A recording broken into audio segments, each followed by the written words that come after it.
My name is Evan Reinheimer. I'm an artist and I specialize in a photographic technique called kite aerial photography, in which I use a kite to lift my camera into the sky.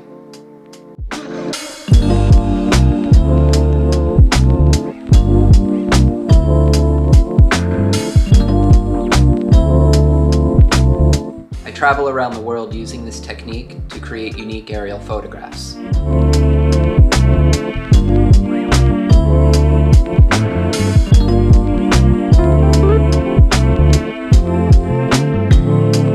Back in art school, I was really interested in aerial photography, and as a college student, I didn't have any money to rent an airplane or a helicopter, and this was in the days before drones were around. But I always loved flying kites, and I figured there had to be a way that I could use one of my kites to get my camera up into the sky. So I spent a lot of time figuring out how to do that, and in the process found I could reach a really unique perspective because I could get the camera obviously up off the ground, but I can get so much lower and closer to the subject than an airplane or a helicopter could fly. And this was really an unreachable vantage point at the time. It's a little windy today, so I think I'm going to use this Capfoil 3.0 kite. It flies really well in a wide range of winds, so it's a kite that I use pretty often. I have a wide range of different kites that I use for different wind conditions, and they're designed to provide a lot of lift while flying, but also be super stable in the air. So as long as the wind is nice and consistent, I can usually choose a kite that'll be nice and steady in the air so the camera's not really bouncing around too much. The kite line that I use is typically 200-pound Dacron, and I carry about 1,000 feet of it with me, and that allows me to get my kiting camera about a maximum of 800 feet in the air. But I typically don't go quite that high because what I'm looking for is that space obviously above the ground, but below where an aircraft would fly to photograph from. As long as I can remember, I've always been interested in photography. When I was around 3 years old, my parents gave me a little camera that took those old 110 film canisters, and then my mom would get the film developed for me, and we would go through them together, and I would talk about what I photographed. I started flying kites with my grandfather when I was about 3 years old also, out in Montauk, which is at the end of Long Island where I'm from. Strangely enough too, when I was a baby, my mom had decorated my entire baby room with kites and hung kites over my crib, so I feel like maybe that kind of had some strange subliminal influence on me that I've always been interested in kites too. Today I'm going to be shooting with the Sony a7R IV. It's a camera I've been using since it came out. It's a great high quality camera. The lens I have on it today is the Zeiss Batis 18mm lens. The total weight of the rig with the camera on it's about 3.5 pounds, which really doesn't sound like a lot, but for a kite, that's a lot of weight to lift. And this rig that I've built allows me to aim the camera to any direction while the camera is up on the kite line. I'm actually experimenting with a new method to remotely view what the camera sees using this video monitor watch.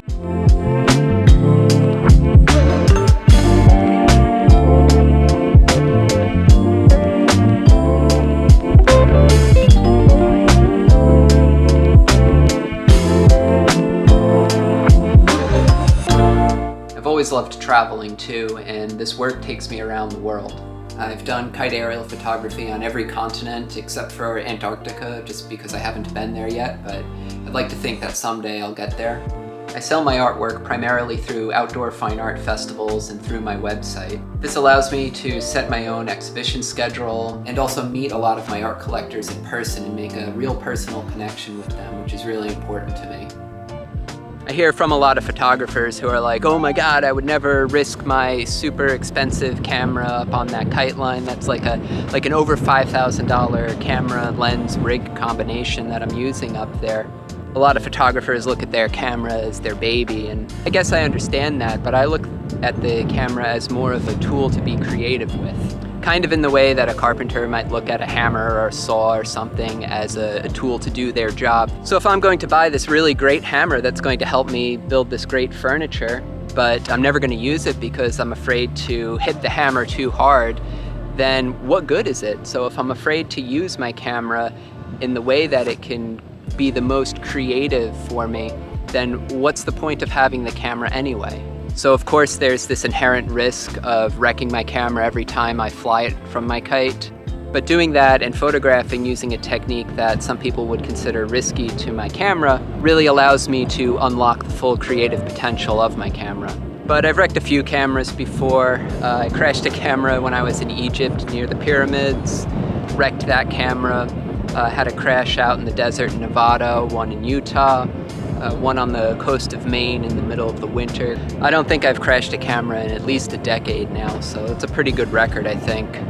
Now that drones are so readily available, I often get asked about why I haven't switched over to using a drone instead of using a kite.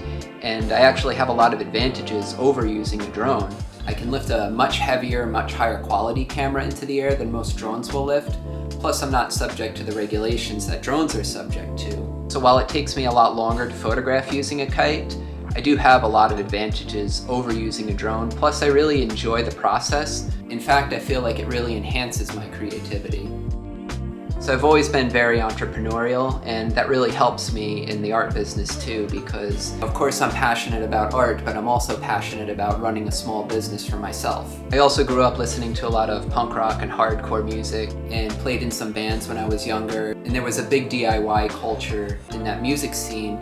And I also think that really helps me in my business too, of being an artist, because it taught me how to be self-sufficient and do things for myself and put together my own products, because we used to put out our own records and book our own tours, and that's a lot of what I do now as an artist. I put together my own photographs and book my own art festival tours around the country to sell my work. So in a lot of ways, punk rock has really taught me how to run a successful small business as an artist. This really is the best job ever. I get to travel and fly kites and take photographs, and those are three of my favorite things, and I get to do them all together at the same time as a job. I can't think of anything I'd rather do.